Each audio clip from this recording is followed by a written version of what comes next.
and welcome to the Movie Mouth Film and TV Podcast. We are back in the movie theatre this week, and boy, does it feel good to sit in a dark room with strangers and get hit by popcorn and not COVID particles. Yes, this week, as promised, we have a very special episode featuring a huge interview with US film director Paolo Pilladi, talking to us about his experiences working with Jeremy Piven, Bruce Dern, and many more on the set of his latest feature, The Last Call. And on top of all of that, we have a humongous review section featuring the Fill Your Shorts horror of A Quiet Place Part 2, the Make Your Shorts Out of Puppies with Disney's Cruella, and just when you wait years for a Snyder cut, two of them turn up in a matter of months with Netflix's Army of the Dead. More of that later in this very episode. This is Miles, and as ever, I'm joined by a man, a bloody man, who once told me, "I've got a really great compliment for you, and it's true. Now, don't be pessimistic, Miles. It's not your style. Anyway, here goes.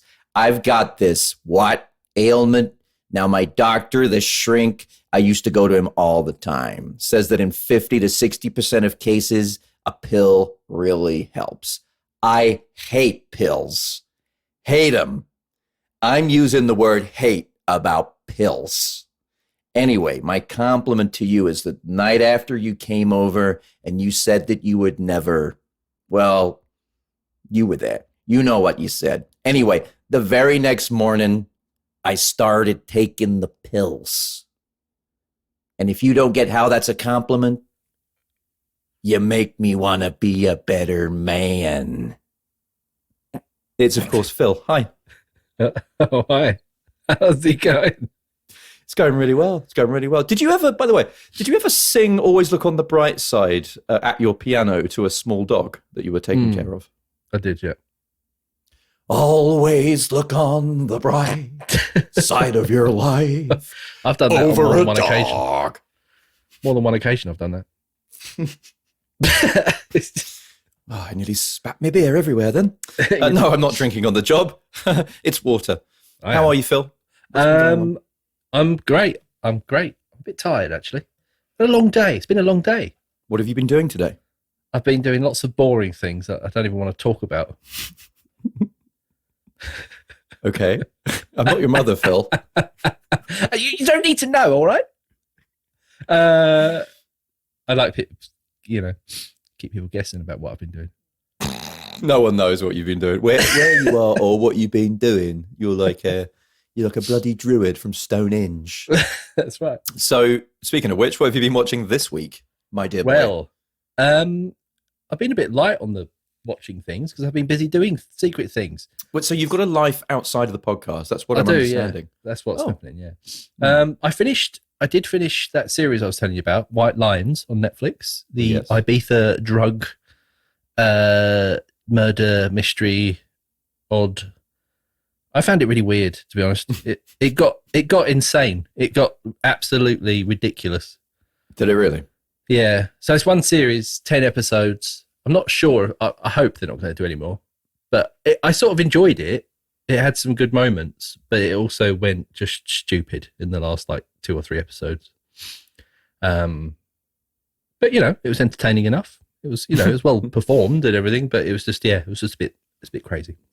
What else did I do? I finished British TV we're talking about here. I don't know if you get it over there in the US, but you know about it, and I think we've talked about it. But finished series 11 of Taskmaster, the Channel 4 comedy. We're going program. Actual TV, mainstream actual British TV. Yeah, Goodness not even me. which was hilarious. One of the best things I've watched in ages. Always look forward to a new series of that. Greg Davis, right? Greg Davis, yep. Love him. And many other comedians. Alex Horne co-presents. But I love it. Absolutely love it. That was great. And then just to finish off, my couple of weeks worth of viewing, I did watch the pilot episode of Due South, and I also watched an episode of Murder, She Wrote as well. Can we just... Did you watch the pilot episode of Murder, She Wrote? No, I watched the pilot of Due South. Just a random Murder, She Wrote. Can we sing the Due South theme tune? No. Due South, That's the way I'm going due south. Was he ever in anything else? I don't think so. Probably in Canada. Yeah. Big star in Canada. Massive. As big as his hat. Do you know what's sad? If we were due south, I'd be that weird like cop guy that he hangs out with that like always lives in motels and wears like Hawaiian shirts, and you'd be the Mountie.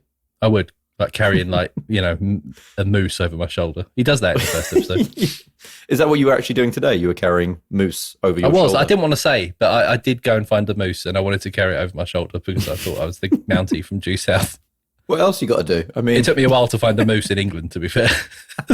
No, just a bunch of chocolate mousse. It was just you and pots of little chocolate puddings over your shoulder. On my shoulder. In a Mountie outfit saying, I'm carrying moose. I'm a Canadian, eh? Yeah. That's not what I was doing, but still. Well, I have to say, what a very bizarre week or couple of weeks of watching things that you've had there. I have. Was that it? Or have you got anything else? A few episodes of Neighbours, I watched the famous film, Australian soap? No, none of that. I did watch the film that I was reviewing. Harold. Which is a plus. Okay, that is definitely a plus. A plus. Well, I'm happy that you watched something. I've been plowing my way through Schitt's Creek. Still really good though. Good little 20-minute comedy. Love it. Dry comedy. Brilliant. I did a late night rewatch this weekend. We had Memorial Day weekend here in New York. Yeah. In the US, which is a long weekend. We finally get a bank holiday. And I would say, having a good time for most of it. And then at about 3 or 4 a.m. at some point, I decided to put on Spinal Tap, which I couldn't find on any of the streaming platforms. And I decided to buy it on Amazon Prime. Brilliant. In whatever frame of mind I was in. Yeah. But it was worth it. Absolutely. And I turned up the volume to 11 and annoyed the shit out of my neighbors, which is always a good thing. Brilliant. I also just started season 3 of The Kaminsky Method, starring Michael Douglas. This is the Chuck Lorre comedy that's been on Netflix. It's now in its 3rd season. Traditionally starring Michael Douglas and Alan Arkin. Alan Arkin not returning to this season, which is kind of strange because he doesn't get written out of it in the 2nd season. And a really strange move for him to drop out because he was great in it. I think it was his choice. But I understand that he was busy writing a new memoir. But the kind of relationship between Alan Arkin and Michael Douglas is what's kind of grounded this.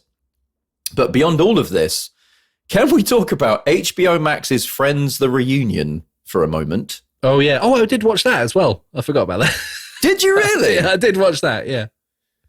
Did you think it was the most sycophantic dick pulling you've ever seen this side of a James Corden carpool karaoke episode? Pretty much. Yeah. I didn't expect anything less, to be honest. No, I mean, to make matters worse, he then turns up and he's the one hosting the fucking thing, gushing his praise you're not a fan all of him, over the. I can't stand him. I am. He loves. I like him. He loves everything about everybody he talks to, and there is never any depth to any of it. No, it's his job. No, he's not. It's not. I just, with this like heavily Botoxed, or I don't even know, were they CGI'd cast members who appeared? Oh God!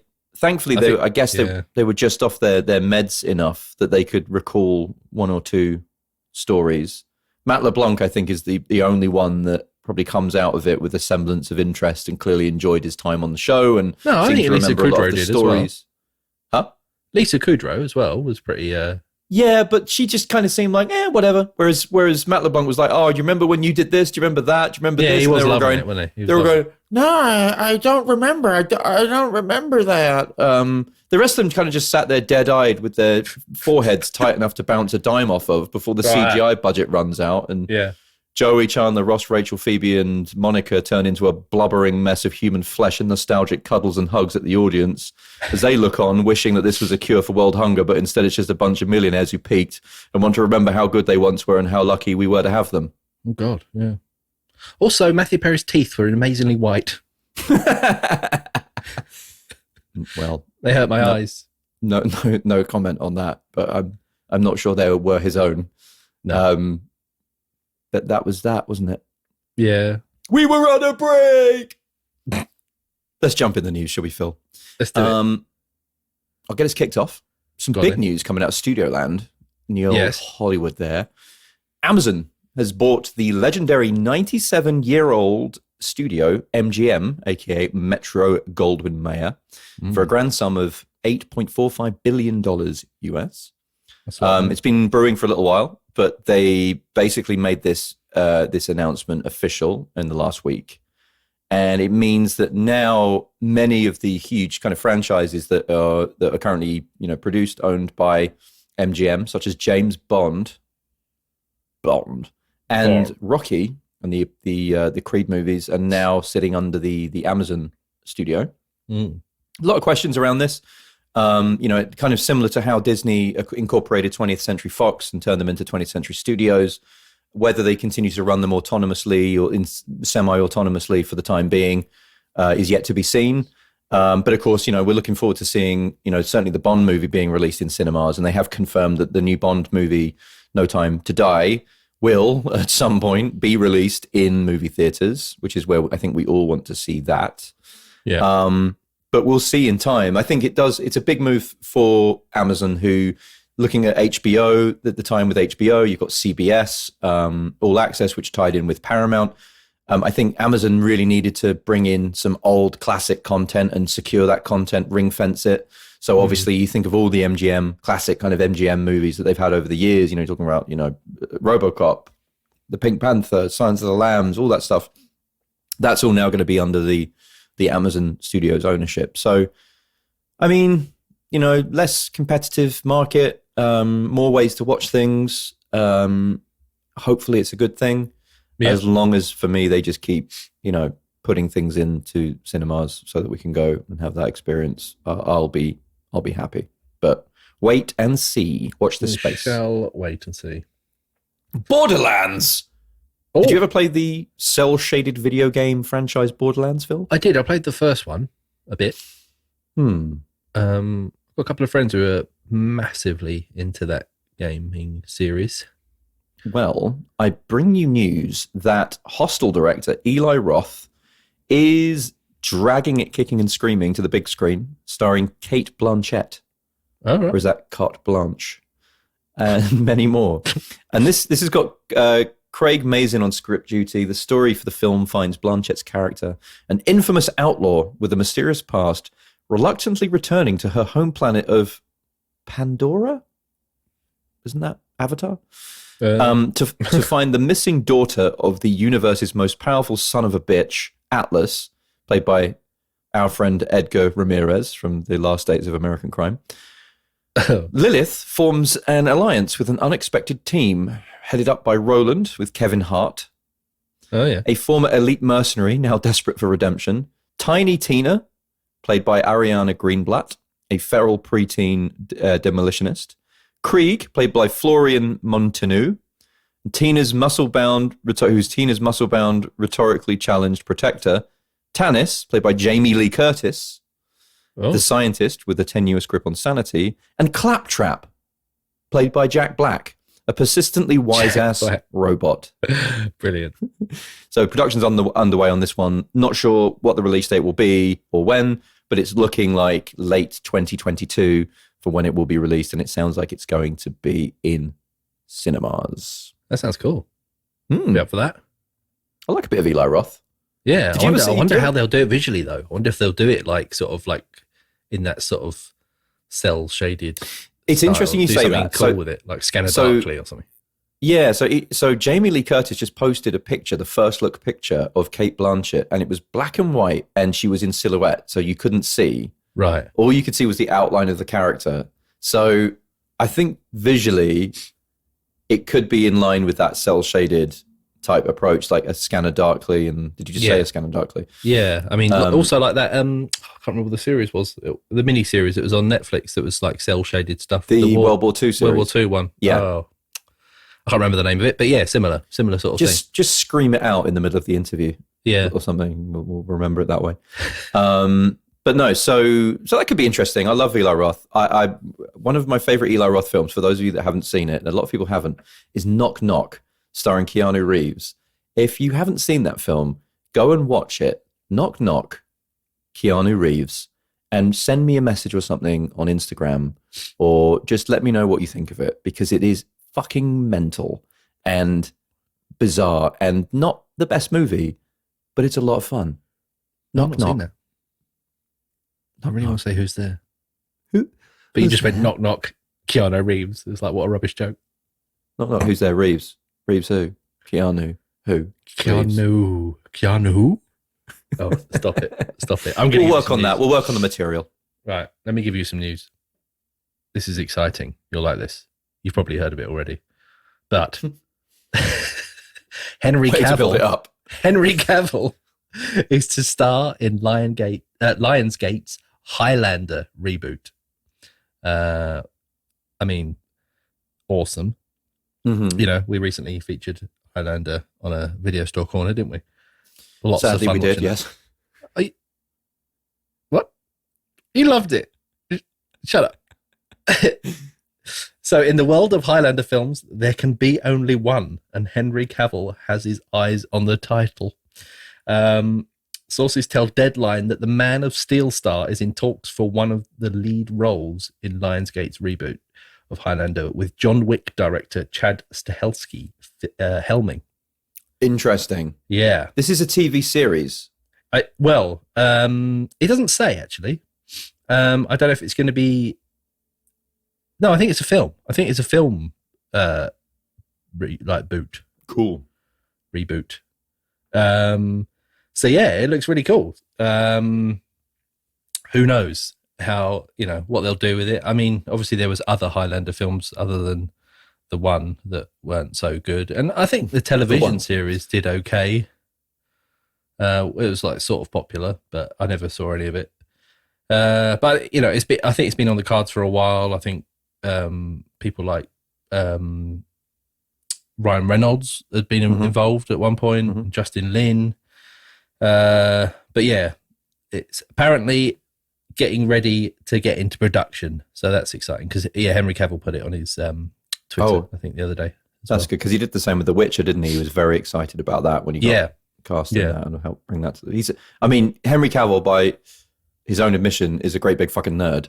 He absolutely loves this like the king mythology, swords and sorcery. He's a big D&D player. Yeah, massive. He's a big witch. He loves The Witcher. I mean, what a life. He gets to play the characters that he nerds out over. He's like, oh, yeah, I really love Superman. Oh, I'll just be Superman in all the Hollywood films. Yeah. Brilliant. And why not? Why not? I would if I could. But I'm not Henry Cavill.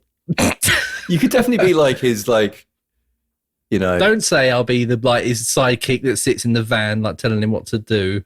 What, in Highlander? Oh, in Highlander. Would he have a van? The Highlander van.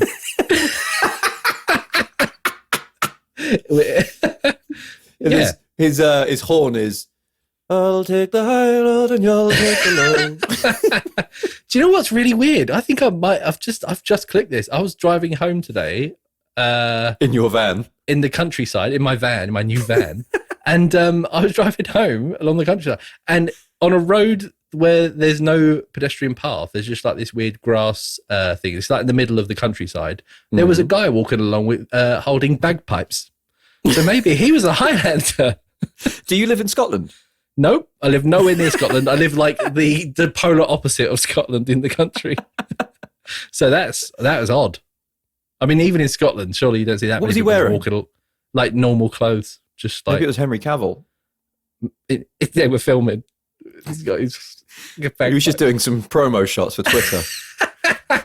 stood out in the stinging nettles of southern England with some bagpipes instead of a sword. I wish that was true.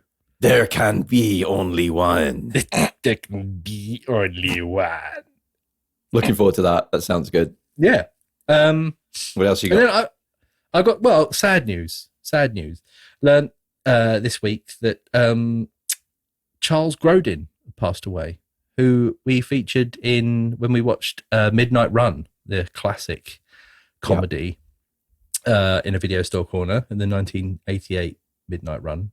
Yeah. As well, he's starred in lots of other things. He was, I sort of grew up with him, seeing him in the Beethoven movies and stuff. Yeah, he's done a lot. He's done a lot of things, but yeah, and I think he was in his late 80s, so he'd done pretty well. I didn't realize he was getting on that old. 88 or something, wasn't he? Yeah, that's right. Yes, but sad because he's a very good actor, a very good funny actor, and especially enjoyed his performance in Midnight Run as well. Brilliant. A film that neither of us had seen when we watched it for the podcast, but I've 100% added it to my favorite comedies list. Your rotation, for sure. Yeah, definitely. Yeah. So yeah, that is sad, but he did a lot for the industry, so that's good. Yeah, I definitely remember him from Beethoven. He was the dad, wasn't he, as you said, in Beethoven. Yeah. Kind of getting pissed off with the dog running around the house. That basically. damn dog. It's crazy. I can't believe he's that old, though. It's crazy how so many actors that we grew up with are really, really old. I mean, just look at Chevy Chase now. Yeah, I know. You know, how old he is, Yeah. It's we're getting to that point where sadly many of these kind of legends are passing on. But yeah, it's very sad news. But do check out Midnight Run. If you didn't listen to our spoiler special video store corner section on Midnight Run, then go check out the movie and dial into that. I think it was episode maybe 4 or 5, something like that. Go back and listen to it because that movie was a lot of fun and Charles Grodin was brilliant in it. Definitely. As the Duke. The Duke, yeah. So that's that. That's all the news I have. Alrighty. So that was the movie news. Let's jump into the trailers. Phil, do you want to get us started off? Yes, I do. So the first one is Lansky. You heard of this? I haven't. No. Well, this is... what is it? Well, this is starring Harvey Keitel and Sam Worthington, who I don't think I've seen in anything for ages.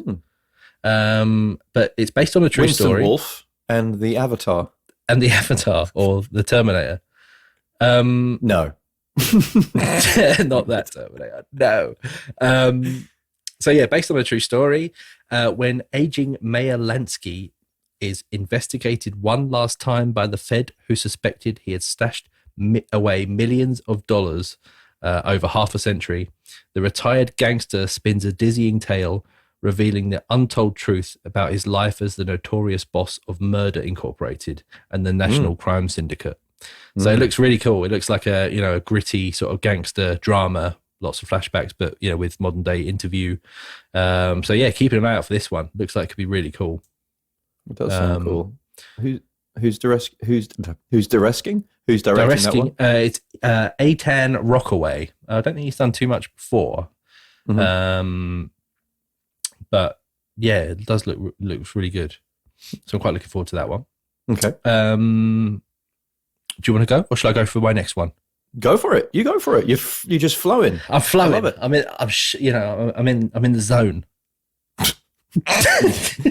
You're saying it, but you look so tired, and I love that. I'm in the zone. A for effort. M for melatonin. All right. The Tomorrow War. Chris Pratt and KJ Simmons. J.K. Simmons. KJ. KJ Simmons and J.K. Simmons. Rowling. J.K. Rowling and KJ Simmons. I'm like Ron Burgundy, you know that. Like anything that's on the teleprompter, I'll read it. So did you write KJ Simmons I've on written your KJ, thing? yeah. I was just in the flow. Me in the zone. and KG. I'm out of the zone now. Tenacious D. Featuring J.K. Simmons. So am I rushing or dragging? Sorry, go for it. This is an Amazon original, and I'll set the scene for you. Have you seen the trailer for this? I have. You have? Oh, okay. So I'll tell everyone else. The fate of a futuristic war rests upon one man's abilities to confront the ghosts of his past. 30 years in the future, humanity is losing to an alien invasion. So to fight back, scientists develop a way to draft soldiers from the past, our present, to fight the war. So I think it looks like a really cool premise, like draft soldiers to go to the future to fight for the country that's in peril, like however far down the line it is. So humanity has been almost wiped out. So they have to bring people from now into the future to fight against whatever it is and bring them all up to speed on what they're actually got to do. Yeah. So here's a technology, go do this. You need to do that. X and Y. Okay. They give them the equipment and futuristic guns and stuff like that. And then say, off you go. If you come back, then you can go back to the past again. Do you think they do? I bet they don't. I bet they go, the kicker is that we can't actually get you back now. You're fucked. Yeah, You're here now. you've come here and you're fighting, but you can't go back. Sorry about that. Thanks though. I mean, there's some in the trailer. There's some pretty cool looking action. Some big, sort of big budget looking CGI and just some pretty cool stuff. And I like Chris Pratt in a lot of stuff. This is like a good role for him, I think. But yeah, I just like the premise. I think more than anything, sounds a bit different. Yeah, it's a bit. The trailer reminded me a little bit of Edge of Tomorrow. Yeah, it's a bit like that. I mean, time travel and time loops, time future travel. war, and all that stuff. But yeah, it's just I'd definitely be interested to see it. It's good to see Amazon like putting money behind stuff like this and releasing I agree. It as well, I think. Well, we love a bit of sci-fi, don't we? We love a bit of sci-fi, and any new sci-fi is good sci-fi for me. Just as long as they're doing stuff, because a lot of sci-fi stuff now, because it doesn't make a lot of money back, it kind of gets overlooked, I think. Yeah, but obviously Amazon pumping money into this is a good thing. I don't know if it's going to get a theatrical run though. It looks like the kind of thing I wouldn't really want to watch on my sofa. I think it was meant to, but I think it was ready a little while ago, but because of COVID, they've put it onto Amazon Prime. But I thought it was meant to get I think I read somewhere that it was meant to get a theatrical release. Right. But then, So, also I read, I believe. Okay. And when does this come out? That comes out on July 2nd. Ooh. Yeah. So not So we shall be talking about that in a month. In 1 month. Yeah. Wouldn't you say? Indeed. What trailers did you see? I saw these actually in the cinema. I went to see A Quiet Place Part 2. So every trailer was kind of horror themed. Oh yeah. But the first one was the awesome trailer for Edgar Wright's new movie. Edgar Wright, director of Shaun of the Dead, Hot Fuzz, Baby Driver, etc., etc. Here, directing what it looks like a straight up kind of horror thriller called The Last Night in Soho. This is starring Matt Smith, a new kind of breakthrough Kiwi actress called Thomasin McKenzie, and lady of the moment, Queen's Gambit herself, Anya Taylor-Joy. Right. It's really stylish looking, lots of neon, very Hitchcockian. It's set in present day Soho, London, but then kind of flips back to a kind of 1960s London with what appears to be Anya Taylor-Joy haunting Thomasin McKenzie, who appears to be the female lead of this movie. Right. And there's like cool scenes with like things bursting through walls and things like that. Definitely not a comedy. There's even a really weird thing that made a few people in the cinema laugh at the end of the trailer, where Thomasin McKenzie is screaming at the camera, and then it freezes and you see like a very Hitchcockian like glass crack come down and kind of turn into like a scythe of glass and kind of remove her eye. Like a very weird visual kind of thing that he's done. It looks very Hitchcockian, obviously going after that kind of, that kind of period. Yeah. That looks really interesting. So I'm very much looking forward to that. The second one I saw, not so interesting, but this is the next installment in the Purge series. This one called The Forever Purge. And I actually quite liked the first couple Purge 7 movies. The first 7? No. The first couple I quite liked. I liked the premise. They obviously found something. I would say that the Purge in this day and age, the world shuts down and people who are roaming the streets get killed, kind of does feel a little bit too close to home after the pandemic. And I was kind of watching this thinking, it's too much. But this sees the Purge has ended, and it sees a band of civilians who get caught up in a group of terrorists who decide the Purge isn't over and they themselves are going to conduct their own Purge as and when the hell they want. That's unfortunate. Yeah. This is starring Josh Lucas and Ana de la Rugera, who you'll remember from the loud police siren that you can hear behind me. Oh, I can. They're after you. It's the Purge. Run, Miles. Get on a plane. Sorry, I'm just jumping out the window. They're coming to get you. To escape this threat. But there you go. Carry on, it's ambient. It's going to wake a few people up, isn't it? But you'll remember Ana de la Ruggiera from Army of the Dead, this week's Army of the Dead review, the Zack Snyder movie. She was Indeed. She was in the very, and forgive the pun, head-turning role as Maria Cruz. Yeah. So this comes out July 4th weekend in the USA and the rest of the world, and is going to be in cinemas and video on demand. Cool. Alrighty, well, very good stuff. So last week we promised, as we hit our 25th episode, and amazingly had our biggest ever launch day for an episode. So thank you all very much to our listeners for tuning in, downloading, streaming, whatever you did, however you did it, and we loved it. Thank you very much. We promised off the back of that we'd be providing some fun, something new for this episode. We actually have an incredible interview coming up. And we have an emerging talent. Is a really talented director who started out in the live performance and theatre world before emerging this year with The Last Call, starring Jeremy Piven. This is a movie that sees Mick, played by Jeremy Piven, as a local success story and a real estate developer. He returns home to his blue-collar neighborhood in Philadelphia for a funeral and is obligated to stay to ensure his parents' ailing family business gets back on course. In the meantime, he starts to grow closer to his childhood crush, Allie, played by Taryn Manning, whilst enduring constant ridicule from his old hometown crew, featuring the likes of Zach McGowan, Jack McGee, Kathy Moriarty from Raging Bull, Jamie Kennedy, and none other than Bruce fucking Dern.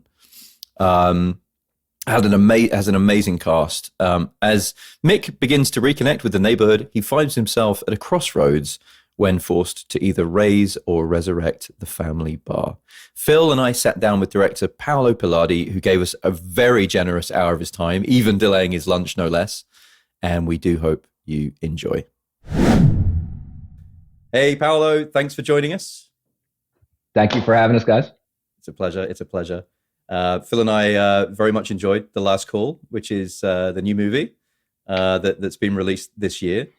I have to get started off by saying that I wanted to drink so much beer and whiskey consistently throughout this movie. And if it wasn't for the fact that we were interviewing you today, we definitely would have got extremely drunk. You dedicated this film to all the buckets in all the towns. What was your particular bucket or bar growing up that you so fondly remember? Man, that's such a great question right out of the gate, because there's at different stages, you have different places, you know. But from the earliest days and growing up, and as it relates to Last Call, I grew up in Overbrook, in a section of West Philadelphia, not too far from Will Smith, and very close to Upper Darby, which is where we shot, or where it was the setting for Darby Heights, and predominantly Italian-American neighborhood. And so there was the Overbrook Club was an Italian-American club, and kind of think like old Frank Sinatra, huge 500-person dining room, but this big bar upstairs, downstairs. Anyway, my dad would go there. It was his place to kind of go and have a few beers and whatever. And I grew up in a neighborhood that had corner bars, but everyone went to the Overbrook Club. And, you would go to dine, you would go to play bocce, you would go to drink. And my earliest memories were always there. And so as a child, I'm talking about. And there was a guy that would come in, old guy. His name was Pappy. And to me, he was like 150 years old. And he would get pints, like a mug, chilled mug filled with wine, and three sips down the hatch and walk out. That's all he would do. He'd come in, do that, and leave. And every time my dad was there, he was there. And, in the daytime I'm talking, and, there'd be like three guys hanging out playing Scopa, playing cards and stuff. And we had to run to the roost in that place. And it was just like, a lot of, I think about how important, pub culture, but just the social aspect of meeting places, whether it's a cafe or a pub or,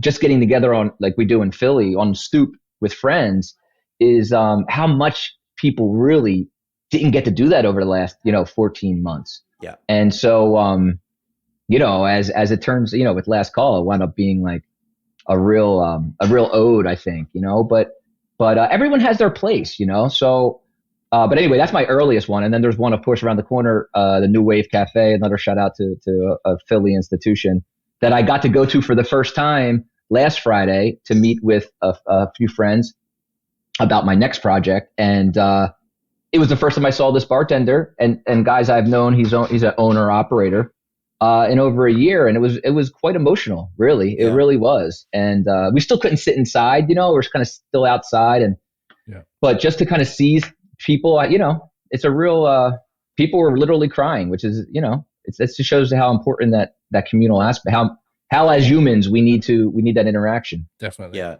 Amen to that, Paolo. Absolutely. We're going to come back to that point actually, but you've made with The Last Call what feels like an incredibly personal movie about a returning son, who has experienced his own levels of success. Of course, played by Entourage's Ari Gold himself, Jeremy Piven. Yeah. He's initially shunned by his family and friends for turning his back on the community and making something of himself. Where did the inspiration for this film come from, and how did you and co-writer producer Greg Lingo write such an authentic dialogue and set pieces? Well, thank you for those kind words. It is, I think all films, they ought to be personal. From the filmmaker's perspective, from the director's perspective, you have got to find an honest place to tell your story. And, for me, this is the first project I came to that Greg had written a first draft. And Greg doesn't come from a film world, but the first draft I read, it needed work like all scripts do, but there was an authenticity to it that I connected with. I knew that world. Now, Greg grew up in Upper Darby, which Overbrook I was mentioning earlier and Upper Darby are separated. That's on the other side of the city limit, separated by Cobbs Creek and a famous golf course. And but it's basically Irish American. They're both immigrant enclaves, lower middle class, working class neighborhoods, and mine predominantly Italian and African American and Jewish American, and up there in Upper Darby it was Irish and Asian American. Anyway, it was a similar upbringing. So we had an easy rapport from day one, even though he didn't come from a storytelling world at all. He's in primarily in real estate, and so for me, what I thought would be maybe a real struggle, I was able to find a commonality in keeping it kind of real all the time. Like I immediately got what he was trying to do, what he wanted to do with it. And one of the first things he had said to me was that we had talked about a comedy or a drama, and I had seen it more as a drama. And we kind of settled on this comedy. The first time I met him, he said, I would like a comedy with a heart. And that always stuck with me. And it's something I try to bring to really all the projects I do is really kind of get you in the gut with the heart, and interestingly with this project, I don't typically do comedy, although I do think I can naturally put people at ease and make people laugh, but comedy and feature films it's a totally different beast. And we talked about, this type of unapologetic slice of life, raw, crude comedy, marrying that with, really sweet kind of tender scenes. Is that a bridge too far or not? But I was really interested in kind of exploring that and exploring it through a slice of life that didn't have this like rigid plot that was so, so thick, Yeah. So anyway, that's the origins though. It reminded me in that regard of some of the early works of Wes Anderson with Bottle Rocket and Doug Liman with Swingers. It has that easy flowing and its own kind of authentic comedy and beats internal jokes around the area and the location and these running gags, which I absolutely loved. Yeah, definitely. I appreciate that. I mean, that's certainly high praise, and I think most filmmakers, again, getting back to that honesty, like for me as a human, as a person, I pride myself on being very authentic, and I'm a genuine dude. We do a lot as independent filmmakers, selling ourselves, pitching our projects. And some people don't, sound like used car salesmen, right? And I don't think I have ever any worry about that for me ever, because I'm not that guy. So I'll tell it to you straight. And so and that's from my upbringing. I grew up in a world similar to Last Call. Maybe not quite filled. Obviously not as ridiculous, but so for me it was kind of easy. But I think with every project, man, like if the filmmaker doesn't tell that story in an honest way or can't, then they shouldn't do it, because it will end up ultimately in your final cut. And look, Last Call has its warts. It's a low budget indie, like most indie films do, but I do think its heart is in the right place. And I think if people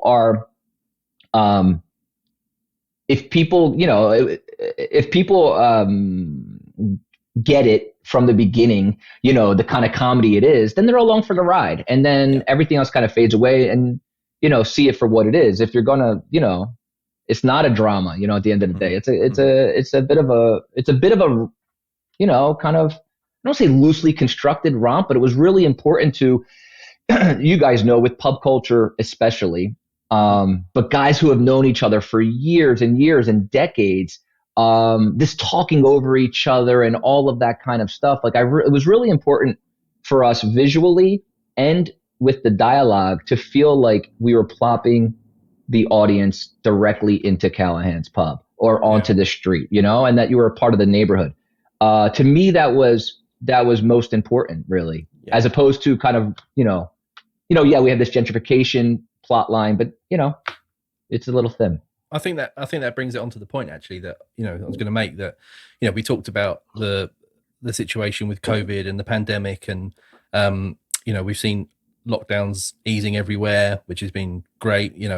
Here in the UK, we've been allowed back in pubs from the Monday. It was the first day we could go back in pubs for the first time in quite a long time, and I think we both found it while watching it that it was really heartwarming to see the scenes of friends just getting together, having a really good time, getting absolutely wasted in style as well.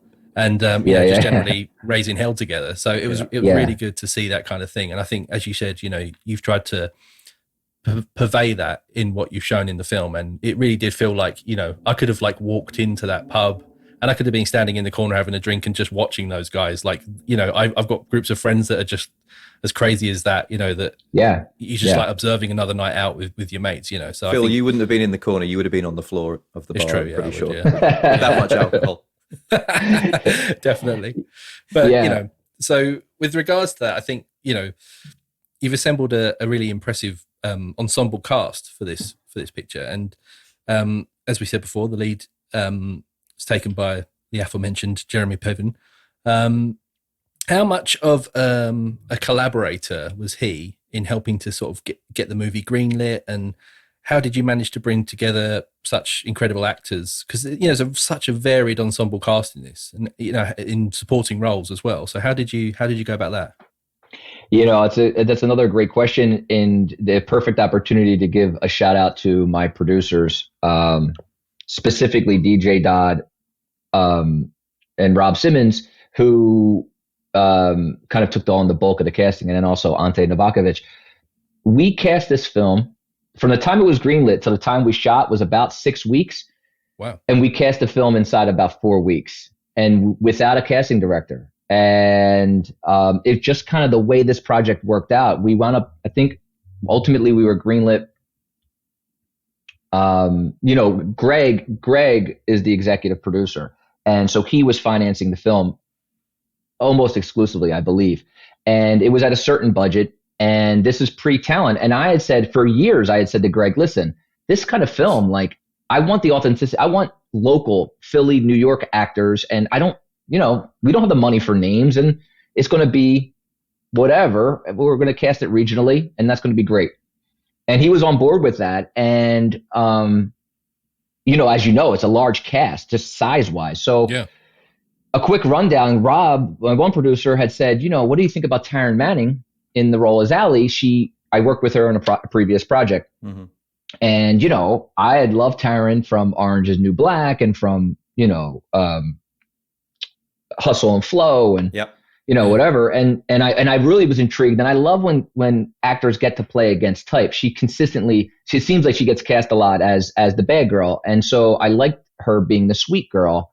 And, she read it, she loved it, and she got on board. And that, I mean, I can't thank her enough, because that was a game changer.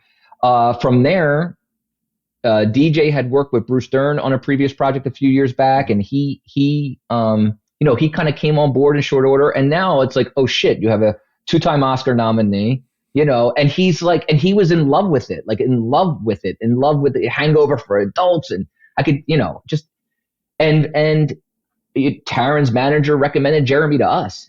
Quite honestly, it wasn't on my radar. I never thought we would be in that sphere.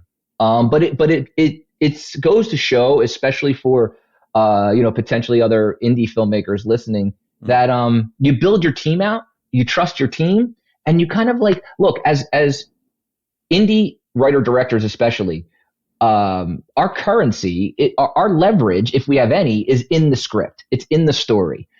Actors, the real ones, they want to eat. They want to eat your story. They want to eat your food, and we have the food.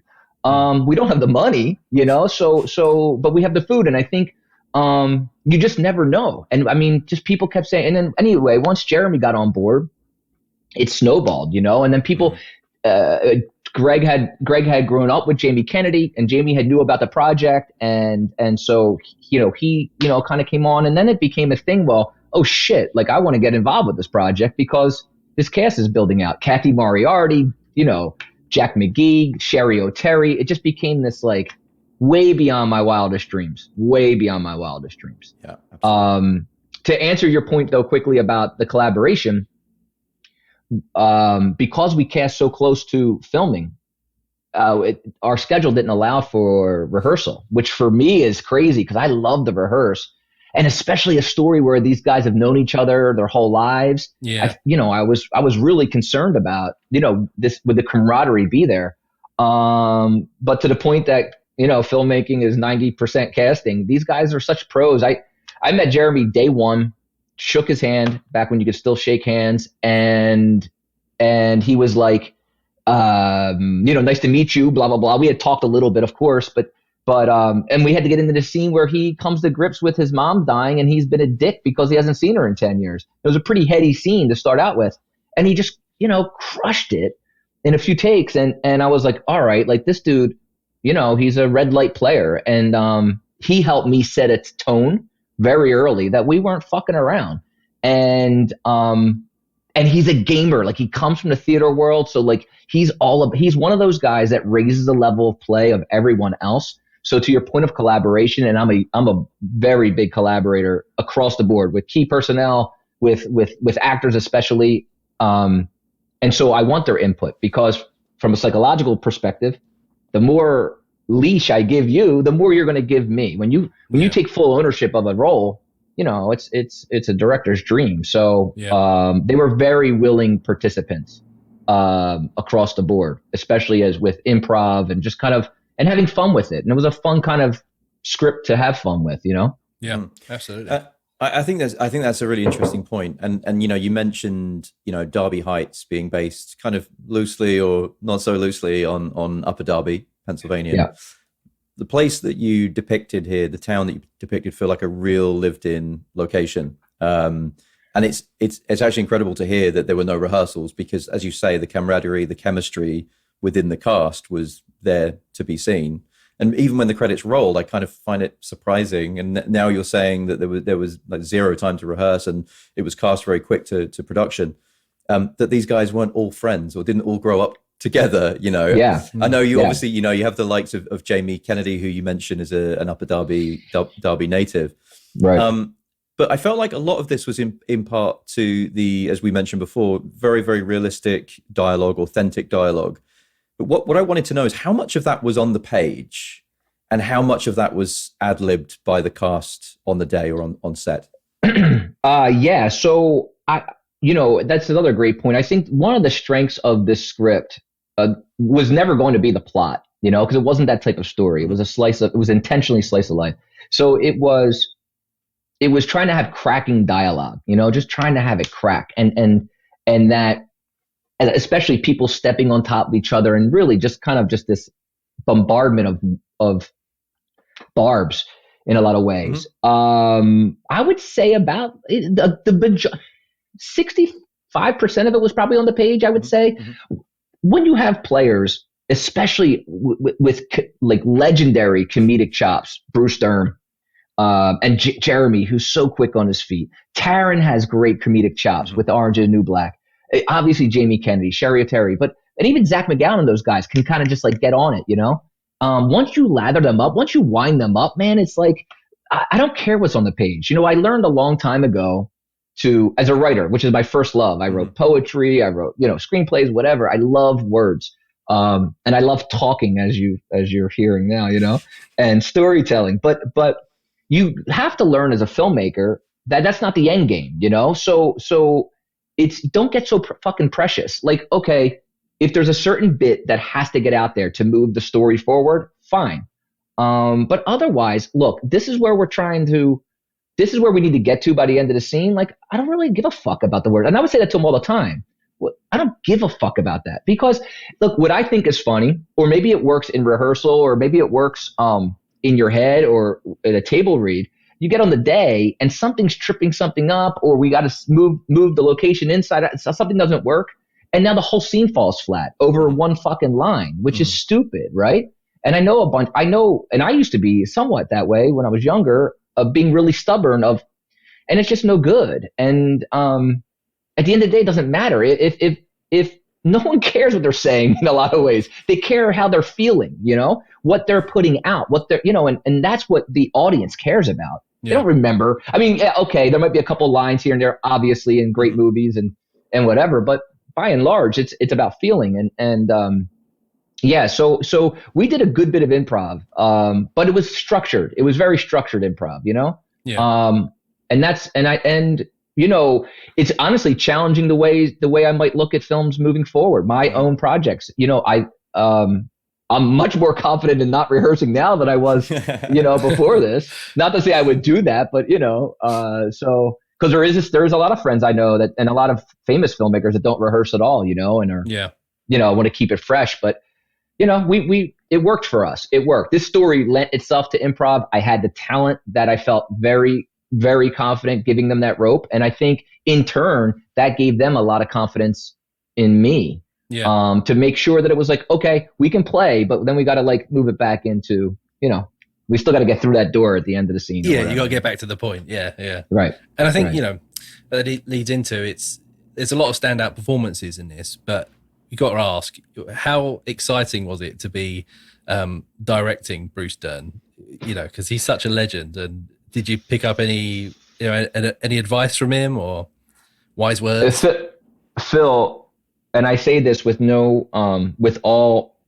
I learned more in 2 days with him on set than I've learned in 20 years of storytelling for film. Yeah. I mean, it's that simple. So he was the second one to come on board, as I mentioned, and he calls me up. It's a Sunday night. I'm sitting on my couch behind me here and with my wife, and we're watching a football game, American football game. Mm-hmm. And my phone rings, and I'm like, I'm pretty sure that's Bruce Dern. I should probably pick up that phone, And he calls, and the first thing he says is like, Paolo, Bruce Dern.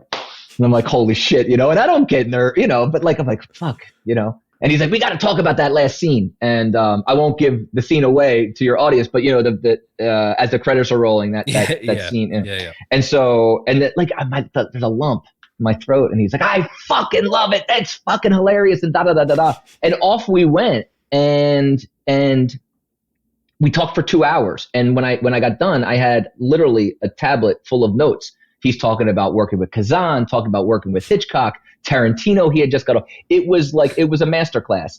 And when we got to set, here's a guy who's 84 years old with a broken hip. And we shot, I think, almost 20 pages with him in 2 days. Wow. And the one bar scene when they kind of set up that whole bet, we had so many. It was a long scene. I think it was like a 6-pager, and so we were going to block him out. And I was like, look, Bruce, I'm going to shoot you out if you want, and you can go relax, whatever. And he pulled me aside and he goes, listen, and he tells me about his very first acting gig, and he was some bullshit role, and I forget who the I think it was Kazan Film, but I forget who the star was, and the star rolled on him, so he had no one to run his lines with, and he promised himself he would never do that to any other actor ever, and he didn't. He fucking sat with us the entire time as we ripped through around the bar for everyone's, and that's the kind of guy he is. He knew everyone's. Look, he's famous for his Dernsies and giving people his zingers. And he did that for sure with us, which was great. But he also knew, like, he's such a fucking pro. And I mean, he had everyone from Jeremy on down, like literally eating out of the palm of his hands. And it was just amazing. It was an amazing experience. He came on, last thing I'll say about him, because it's really important for my film. He came on, I think him and Jack came on days 4 and 5 of week 1. And I was shitting myself, I'm like, no, guys, can we get through 1 week and then bring on, Dern and everything. And they're like, no, this is what it has to be schedule wise. Okay. And he, after those 2 days look, Jeremy helped set a tone early, but Bruce comes on and the whole thing just went like this. And you could see it. I could see it. You could feel it. The crew, everyone was like, oh shit. Like this is, this maybe could be better than a low budget junkie indie, you know what I mean? And for that I'll be forever grateful. I would go into his trailer, afterwards, and he would, he's a tremendous storyteller, and I mean, he would, some stuff it'll stay with me, but he gave me a lot of advice, and not just advice specifically on like how to navigate through the rest of the shoot. Yeah. And he was tremendous. What a godsend. What a fucking godsend. And a bunch of fun. Yeah. I was going to say, and of course, Raging Bull's Kathy Moriarty. I mean, speaking of acting royalty. She's another one who is just like, she's such a doll. Like she's just great. And I mean, again, all these guys are pros. Boom. Know my lines. I got it. I'm going to give you a couple different things. You tell me. And it's like, look, a good film, a smart director knows when to get the fuck out of the way, right? Right. You know what you want to do. Make sure you get what you need to get. Give them a little bit of leash. But when you have players, get the fuck out of their way and let them do what they do. And she was one of them as well. And just like Dern, Bruce, most generous actor I've ever met.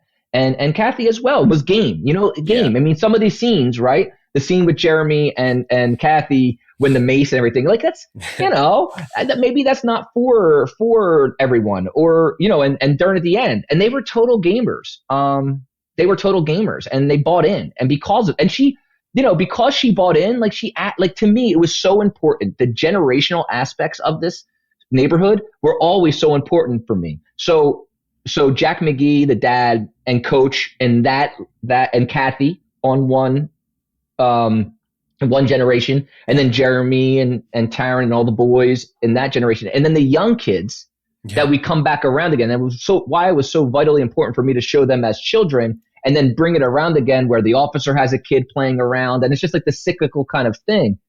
So with Kathy and those guys, it was really important that we didn't just have that we gave them a little bit of meat, a little bit of something, Yeah, and that scene in particular, certainly the mace scene that we're talking about, absolutely had me on the floor laughing. Certainly, I think Phil and I both grew up with that kind of comedy. Yeah. And speaking of those kind of visual gags, and this is more to you and what you brought certainly out of the project in terms of that tone and that humor, but the unexpectedly amazing fucking assholes match cut from the young Mick to the grown-up version, of course, played by Jeremy Piven on the massage table, had me in absolute fits of laughter. So how did that come out? Was that something in the edit, or was that something on the day? No, it was on the page. Right. It was on the page. I'd always wanted to do a match cut because I wanted to make sure it was pretty obvious that that this kid who was just getting hit with a condom balloon, which is as absurd. Which, by the way, actually, I watched that happen as a child, so that is something from my childhood to show you how disgusting my neighborhood was. But it was important for me to show, like, what's the easiest way to show that, okay, this guy is this kid, But then it was this opportunity to do something like, to throw a little bit of humor in there, But so that was scripted, and yeah, it's one of my favorite. Look, I think it helps to having that sweetness in with that ridiculously like disgusting kind of humor. To me, was like it was. If that scene doesn't land with you, then you're probably not going to like this movie. Do you know what I mean? Like there's the love interest is kind of, I think, established, or it's a little sweet, and then it gets broken. His first kiss gets broken up by that, by that type of way is absurd. So, but to me, that's a bigger metaphor for the entire film of marrying the kind of absurd, crude, crass comedy with a really heartfelt kind of ode to neighborhoods. Yeah. So, definitely. And also the authenticity again, like, that's the kind of shit that happens. Kids are gross, man, and so are adults, you know what I mean? Like we're humans are fucking gross, I think that brings me nicely on to my next point, actually, and that's that, I love the way the film looks. I like the cuts to daily life, between the main scenes. You get little snippets of the kids playing in the street, or being little shits or whatever. But it's and you've also got the cuts to people just chatting and having a drink, like leaning up against the wall, drinking out of the brown paper bag, and just that sort of daily, the feel of the city, of the town. I especially loved one that stuck out in my mind was the wide shot of Ali and Mick when they're walking out of the fairground arcade place, eating the ice cream, and you've got the really wide scene with the pavilion building type thing, and that was such a nice looking shot. I really liked that because it was just a really cool looking building. It almost didn't make the final cut, and it was going to break my heart. There's a cut of this film that's a bit shorter that I really wanted to go with, actually, but it would have came at the expense of that sequence. Okay. And it was that was probably my favorite shot in the film visually. Yeah. That's in Bruce Springsteen's. That's in Asbury Park. That is the former Carousel. Now it's it's like an art. It's like an art gallery, but it's right on the beach. And it's in Asbury Park, and it's a gorgeous. I mean, it's just a gorgeous building. But the patina, there was a lot of color kind of things I really liked about it too. And again, this like sweet. I'm glad we did keep it ultimately, because a sweet moment between basically the guys just getting fucked up, was important for their relationship, and just, they're not running off and getting married the next day, but it was important to show them kind of just reconnecting, in a very kind of really innocent, sweet way. Yeah. So, but yeah, to your point with B-roll, like I struggle with B-roll in general in terms of, for me, I hate even the term B-roll because it's not B-roll. It's fucking really important. You know what I mean? It should be it's all A-roll in my mind, but, coming from a world of, again, this is kind of more filmmaker talk, more film, like my storytelling talk, not necessarily audience needs to pick up on this, but, this story had a lot of, there was a subtle I love neorealism in general, especially as it relates to old Italian films, but most of the stories I'm interested in are working class stories.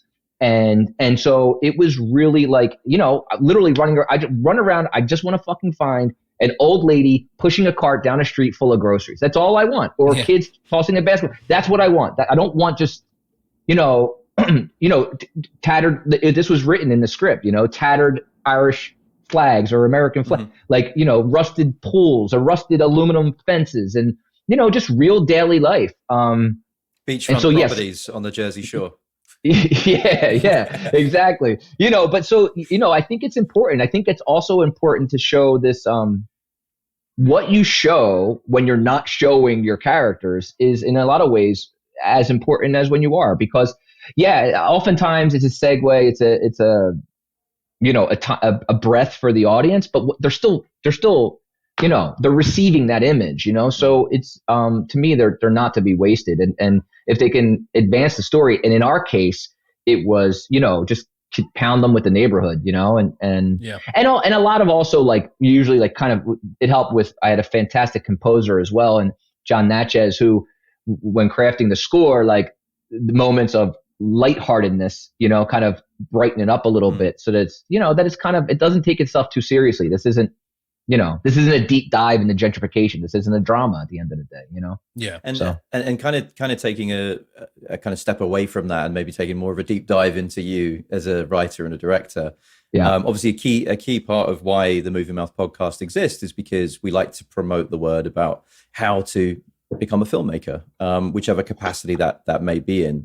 Can you tell us a little bit more about your background, how you got into directing, producing, writing, and also any advice for the listeners out there who are looking to get into the industry in some capacity?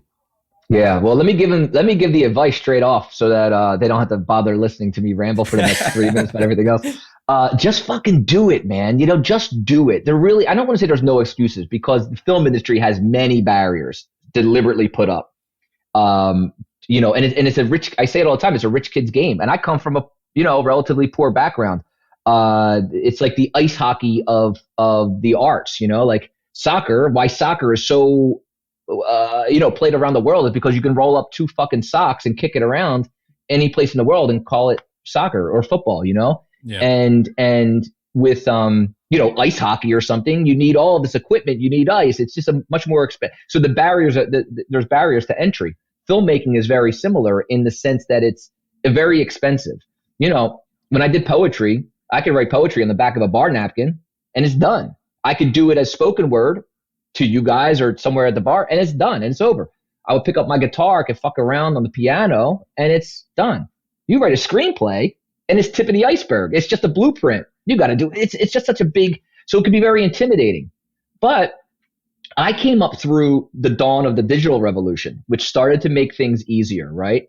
And now even more so, you grab your phone and people can make, and people do, Sean Baker, whoever, people make great films on their fucking iPhones. Yeah.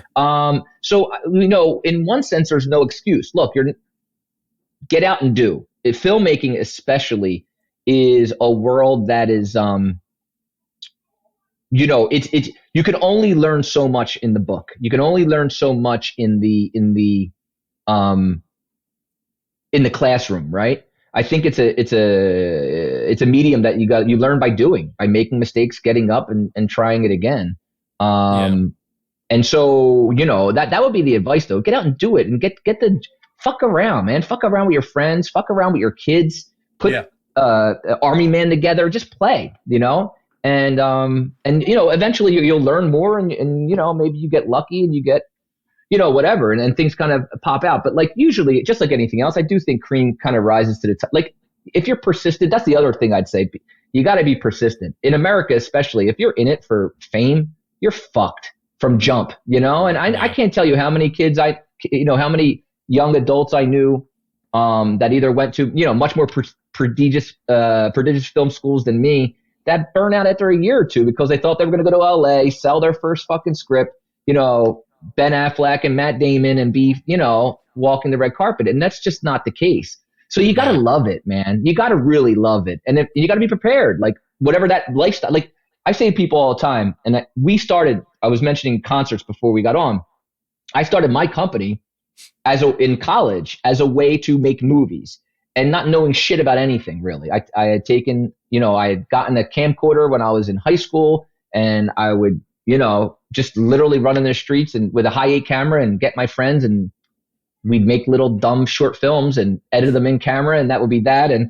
And I went to school for political science and creative writing and then went to Pittsburgh Filmmakers, which is a subsidiary of the University of Pittsburgh, and took some editing classes and screenwriting classes, but I didn't go to NYU. We couldn't afford it, and so it wasn't on my, just wasn't something I could do. But what I could do was, okay, I got out of college, I could wait tables, I could start my company up. We started doing parties in warehouses in West Philly to pay the bills and basically kind of finance our own projects, that, and then look, that lifestyle is not for everyone either. But, I was willing, my business partner at the time, Giovanni, we were willing to literally eat rice and beans and live in a fucking 1-bedroom flat to get it because we loved it that much. And Yeah. I do think there's a level of, I think persistence kind of trumps a lot of, I don't say trumps talent, but it really goes a long way. And so you got to really want it, man. Like you do, or it's not going to, because look, ultimately, I think at some point it'll happen. It took me a long time to realize it's not going to happen on my time. It happens on what I like to call rich guys' time. It's when they, the money rules everything. So when they say, you got to prepare yourself for that mentally and otherwise. And, but that's, to me, that's, if it's in you, it's in you, and then you'll know, because it'll come naturally. That's all you want to do, Yeah. whatever that is, doctor or filmmaker or whatever, Yeah. So Great answer. So I think, what's next for you? I see that you've, looking at your IMDb page, you've got a film in pre-production at the moment, The Winemaker's Son. Tell us a bit about that. Yeah. So The Winemaker's Son is it's a whimsical folktale about a little boy who drinks homemade wine on his grandmother's deathbed in rural Italy. And he gets special powers. As an adult, he's living in the States and kind of living the fast life, and he's an illustrator. And he's estranged from his father, who lives in Italy, and he decides to go back on vacation and try to reconnect with him. And while he's there, he kind of, rekindles a childhood kind of thing, not unlike Last Call a little bit, and ultimately try to reconnect with his dad, who also falls ill, and unlike his grandmother, is very afraid of death. So our hero has to create this illustrated roadmap to the afterlife to help him pass through. So I had written it about 12 years ago after my father died, kind of as an ode to my family, specifically my mother's family, but and how like kind of I grew up and my love for Italian cinema and neorealism. And I think really these are, again, working class stories and stories of, coming to find out, a lot of stories of like a lot of family stories, and like father son or whatever. But it's a really fun project, somewhere between like a Big Night and Big Fish, if you know those films, and but very much so steeped in that Italian kind of like a lot of heart and hopefully a lot of comedy, But it's a really special project. I'm really really excited about that one, and that was one, obviously, like every film, long gestating, and we had got to go over and shoot a teaser a couple of years ago to raise some money, and then Last Call came together, and now it looks like, if everything goes well with the rest of our financing and with COVID easing up, that we should be back there later this summer, early fall. Well, let's hope so. And of course, moving location from Upper Derby, Pennsylvania, to rural Italy can't be a bad thing. It's a little, it's funny because we shot the teaser in parts of Sicily, and then in Umbria and Lazio on the border. I don't know how familiar you are with Italy, but this part is the most landlocked. Where we're shooting is a medieval town, and ironically, it's a certified slow city. So I don't know if you're familiar with slow cities, but it just another stroke of luck, like we've gotten in Last Call a million times. And sometimes you build your own luck, and sometimes it just hits you in the back of the head like a 2x4, right? But this town, 150 people, medieval town, is a certified slow city. One of only, I don't know how many, a couple dozen in the world, or maybe 100. I don't know, not many. And it has to be, like farm to table, the food has to be a certain distance or less from, to your table or whatever. Yeah. And so, which is great for my story, because I have this guy who needs to learn to kind of slow down, and then literally goes into a slow city. And, for me, with especially Italian cinema, Italian American cinema, there's a lot of caricature in Italian American cinema, and obviously great mafia movies, but it's always either mafioso or, Mamma Mia, pizzeria kind of bullshit. And I didn't grow up that way at all. I grew up with families speaking Italian, respecting their food, growing whatever they could, like doing in a very Italian way, doing the best you can with what you have, right? And it's very much an Italian way of life, and especially Italian cooking. And you give an old Italian nonna three ingredients, and she'll cook you the best meal of your life. And very different from the French and other kind of cuisines. But so for me, it's like I can't like there's a bit of food porn that I'm really excited about like getting into with this project, and kind of a totally different project than Last Call in terms of visually and just this whole waltz and the connection would probably be they're both probably really kind of heartfelt type of things, but obviously the comedy is gonna be much different. So, but yeah, it's Italy is like one of those places where you almost have to purposely dirty the frame up a little bit because anywhere you point a camera, it's just stunningly gorgeous, and it works for this film. But like, damn, every once in a while, I'm like, man, could we just not? Does it have to be that? It's just impossibly beautiful, But we're very much looking forward to seeing the winemaker's son. And obviously we've been talking a little bit about food. It's just coming up to after lunchtime. I haven't had anything to eat. I don't know about you, but we'll let you go grab some food. And but we would like to thank you, Paolo Pilladi, for joining the Movie Mouth podcast.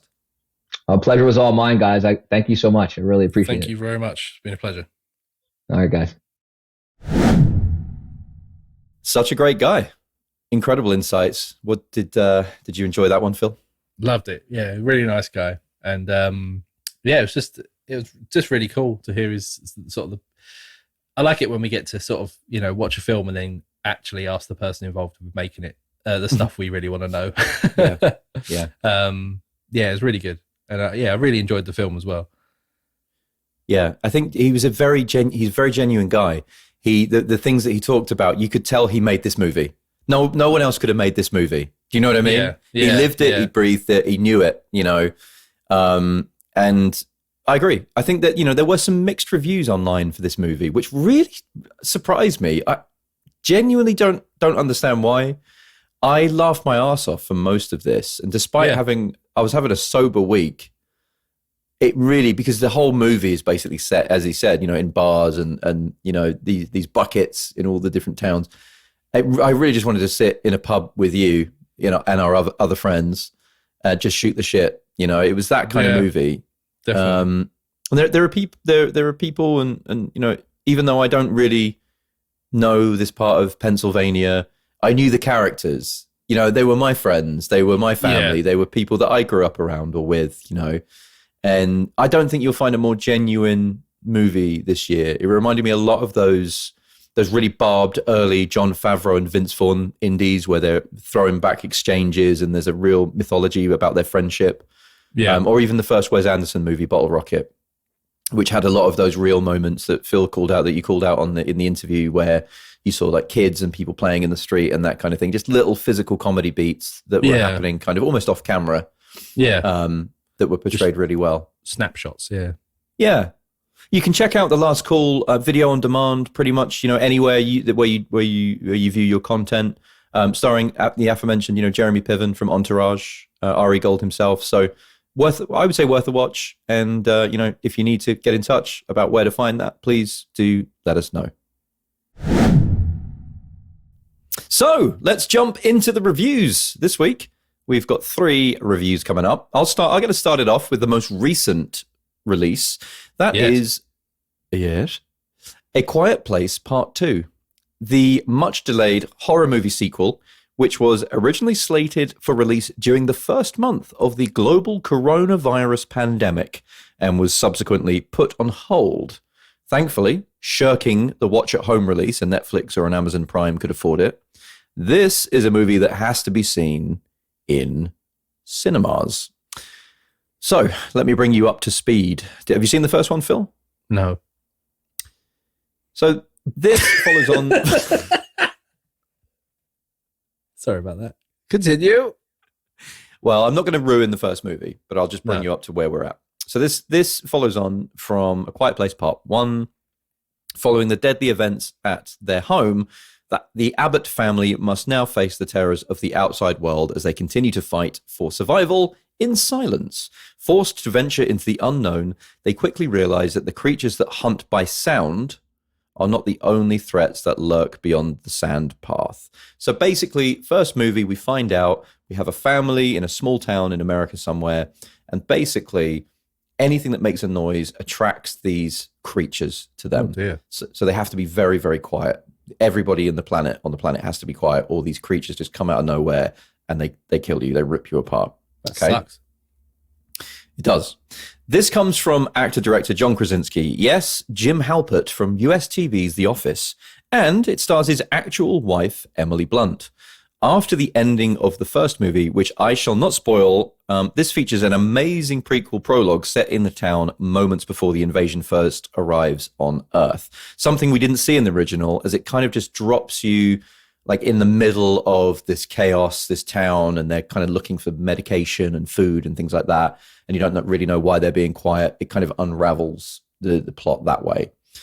From here, we jump forward to the main plot, which follows in the immediate aftermath of the first film. And we go on an adventure with the Abbott family as they look for a quiet place to see out the invasion. John Krasinski, so well known for his physical comedies and wry looks to the camera in The Office. He directs an almost faultless horror movie, all physical performances and macho camera movements, as the characters essentially have to stay quiet.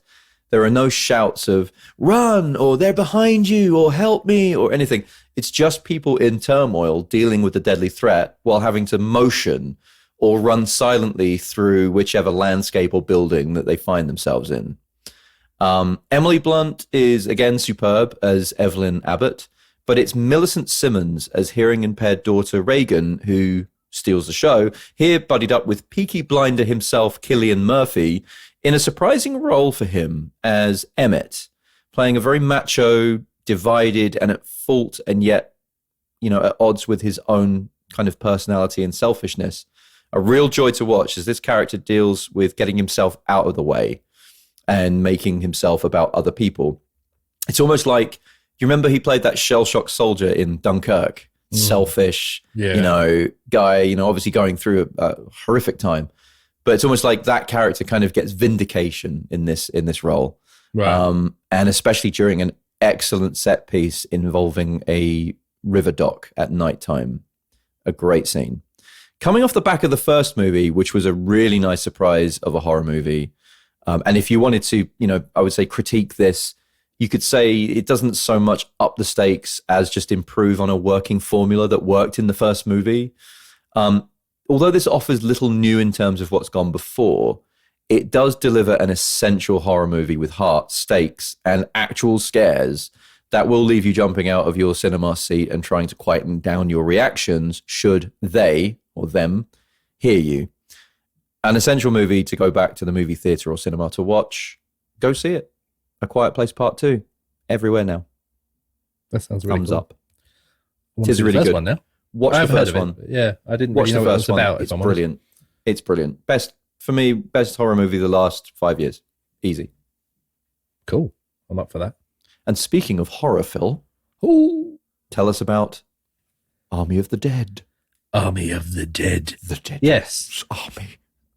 So, Zack Snyder returns to the zombie realm for the first time since 2004's Dawn of the Dead remake, which I mostly enjoyed. It was pretty well received, wasn't it? That, I mean, there was a lot of sort of not so good ones, but yeah, I think that did pretty well. I liked it. I liked it a lot.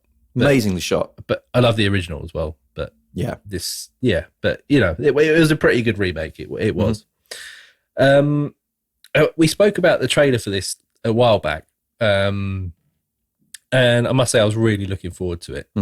This looked like right up my alley because I like me a good zombie apocalypse movie. And when you see that it's basically sort of Dawn of the Dead crossed with Ocean's 11, it looked like it was going to be a lot of fun. Run and hide. Run and hide from the zombies, Mr. Ocean. So yeah, it looked like it was going to be a lot of fun. But was I wrong, Miles? Well, we'll get to that a bit later on.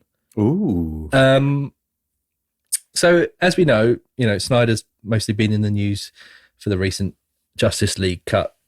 But with this movie, I think Netflix have given him both, director and writing roles to give him sort of the power to realize the vision that he had for it. As always, this is going to be a spoiler-free review because there's a lot to spoil in this film if we weren't careful. So it will make some of my praises and criticisms a little bit hard to discuss, but I'll do my best. That being said, we get pretty much straight into the action. It's a plot that couldn't be much more simple. There's a group of mercenaries.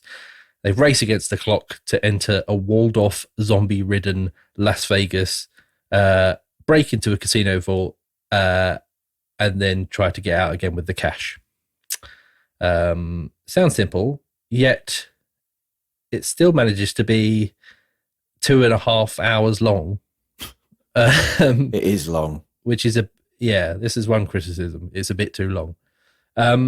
So Dave Bautista plays the absolute unit of a man and the lead role of Scott Ward. He has the most of the backstory, I suppose, as a character, but it's not really saying much, to be honest. Most of the cast to this sort of feels like they're there to make up the numbers, a bit of fodder in that sort of way. The character development's pretty much non-existent for a lot of the characters in it. But then, you've got to tell yourself you are watching like a sort of half fun zombie film anyway. But it's not to say there aren't good performances in it. I particularly enjoyed Amari Hardwick's Vanderoe. Sorry. He was good. I really like that. And Tig Notaro as the crazy helicopter pilot. Yeah. But actually, fun side note on that, and I don't know if you know about this, but Tig Notaro was actually a replacement for the actor that was playing her role originally. Oh. And, okay, so you don't know this, right? So this blew my mind. So apart from one half day of filming on a set, which is a scene, no spoiler, but it's where she's with one other character and they walk out onto a roof to a helicopter. Yep. Apart from one half day of filming on that set, she's never met anyone else in the film. Like she watched the film complete before she was in it. And then they replaced her on all green screen performances and put her into it. Wow. Yeah. I didn't even notice that. Yeah. No, you don't notice. I didn't know until I read it after. I'm glad I didn't know that before. Like I've watched the scenes again since just to see if I could tell, but you can't really. It's really cleverly done. So that was crazy. Who did they replace? I don't know.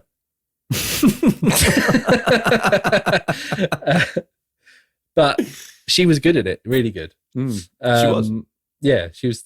Played a sort of kick-ass helicopter. Very pilot. aliens, like one of the aliens, colonial marines or something like. Speaking of which, there's a bit of a comparison to be made there, like with the group of people, like, especially with one of them wearing like a red, like a Latino wearing like a red headband, and kicking ass. Like there's a lot of alien comparison, I think, would you be said in this film. Even the gun sounds, actually, I thought. Did you? If you a lot of the guns are a bit like that. The rifles they made sound very aliens like. Pulse rifle, the coolest gun sound ever.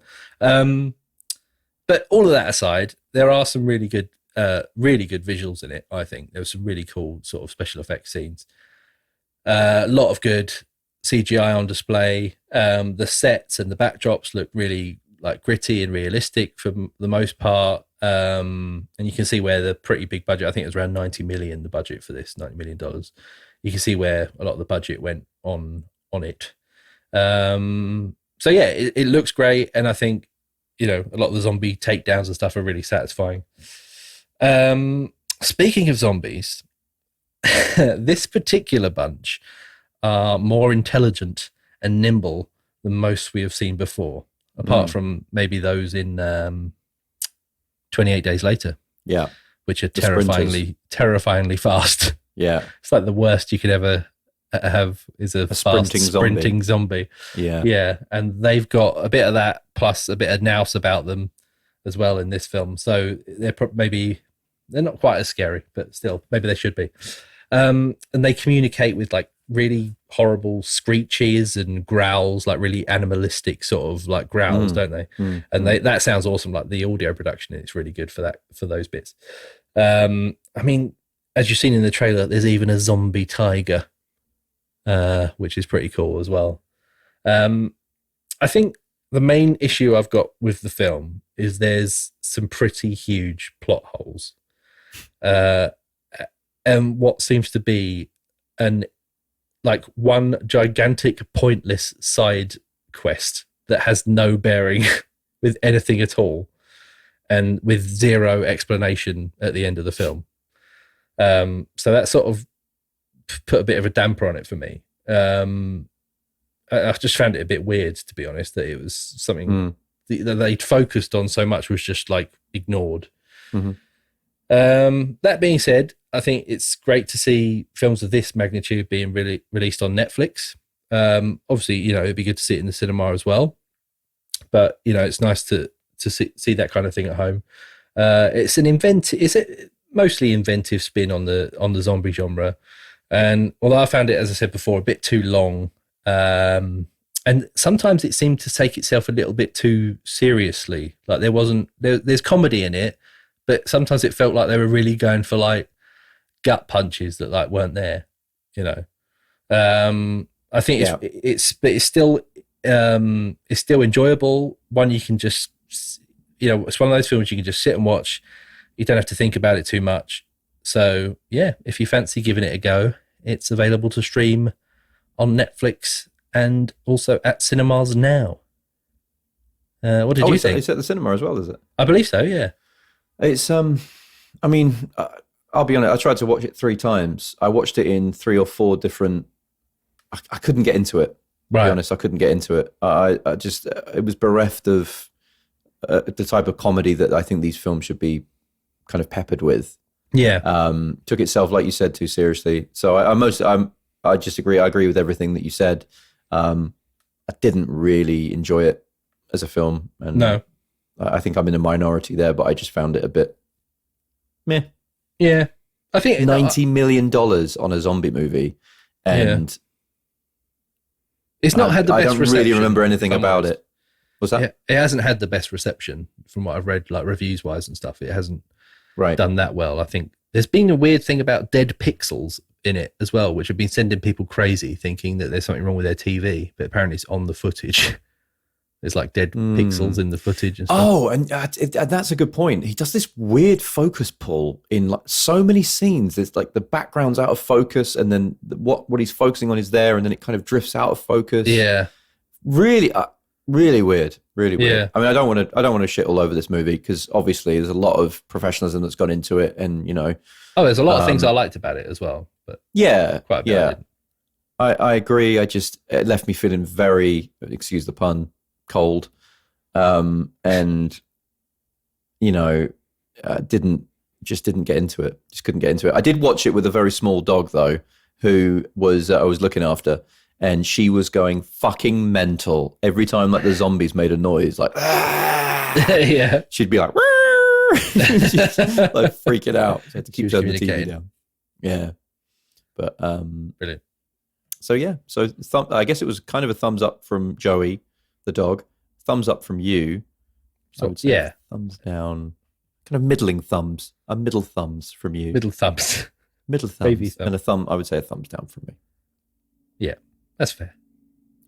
Yes.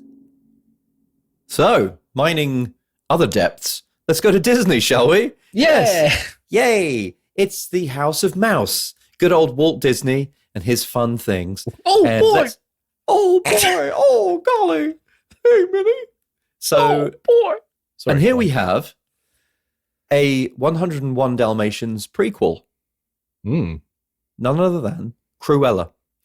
And this is Disney, who have launched yet another live-action reboot, remake, or rejigging of their famous animation properties. And here we have Emma Stone portraying Estella, a young, misguided girl who rebels at every opportunity, left alone and fending for herself as a petty thief on the streets of 60s and 70s London. We follow Estella as she begins to walk in the footsteps of the aloof and mysterious fashion designer, the Baroness, played here by the amazing Emma Thompson. You could say this is Cruella Begins. This is really wonderfully directed by Craig Gillespie, whose recent movie starring Margot Robbie as Tonya Harding, I, Tonya, mined similar anti-hero depths with a strong female lead. The London this movie's based in is almost a character. It's all Route Master double-decker buses, old cars, Bobby's on the beat, and an incredibly groovy 60s and 70s soundtrack that I loved. Yeah, absolutely, baby. Oh, that's our podcast theme tune. Our podcast theme tune should be in this movie. Yeah. Your knees will be tapping away. Emma Stone is really great in this role. Kind of Harley Quinn type character who is another strong female anti-hero who's tearing up the rule book at the moment. Emma Stone's American, obviously, but her English accent only slips occasionally. The odd time, weirdly, she says the word psycho. It's like, psycho. Psycho. She says it loads as well. I'm not some kind of psycho. But other than that, she manages to be really likable, unlikable, nerdy, rebellious, and absolutely rock and fucking roll. She also mines the dark moments really well, in particular a fountainside monologue towards the end of the movie, which will not leave a dry eye in the house. Emma Thompson also is deliciously vicious as the Baroness, a woman who would murder her own child if it meant focusing on her own designer label. This is not the happy-go-lucky, plucky and fun Disney. This movie represents very much a turn towards something darker that the House of Mouse only really reserved for their Touchstone and Buena Vista studio labels. There's a standout moment during a costume ball where a huge revelation during the Stooges classic, "Now I wanna be a dog," provides what at first appears to be the darkest moment of any Disney movie that you've ever seen. Right. As I said, this movie is rock and fucking roll. I was surprised by this. It looks great. It flows nicely, although it's a little long at 2 hours 15. They possibly could have trimmed it down to something a little more punchier, but the effect isn't lost, and it's a triumph when compared to another potentially similar-looking movie with HBO Max's The Witches, a movie that we both liked. But this is a cut above. It's next level by comparison. Other shout-outs, great cinematography, a great ensemble cast featuring none other than Phone Jacker himself, Kai Van Novak, and an incredible orchestral score by Nicholas Britell, who recently has composed Succession, the HBO TV show, which has an awesome score, and The Big Short.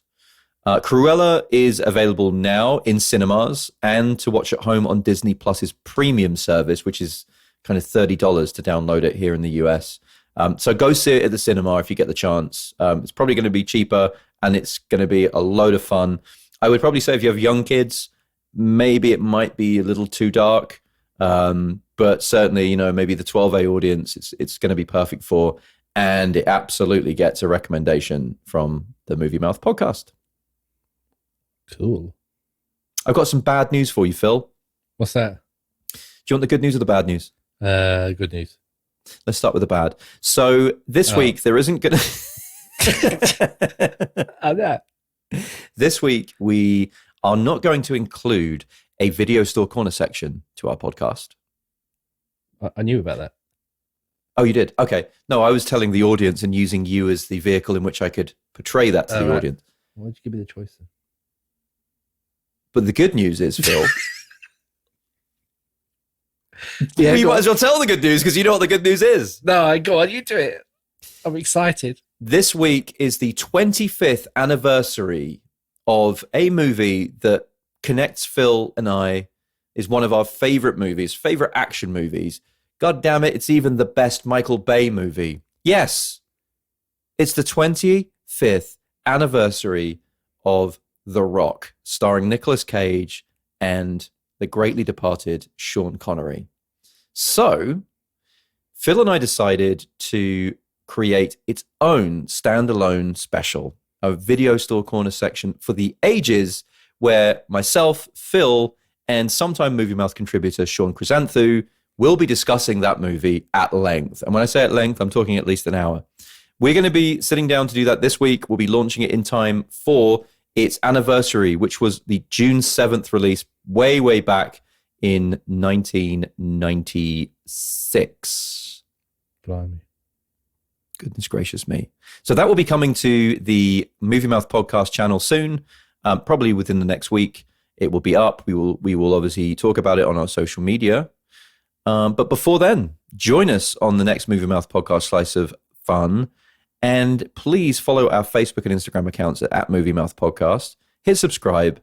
And please do give us a nice 5-star review. It's the only way we know that you actually like what we do and that there are people out there listening. So please do that. It would be hugely appreciated. And Phil, there's just one last thing to say, isn't there? Yeah. Go on. Say it. No, you say it. Godspeed, Godspeed, Godspell. Who gives a shit? Bye-bye. Bye, Phil. Bye. Bye.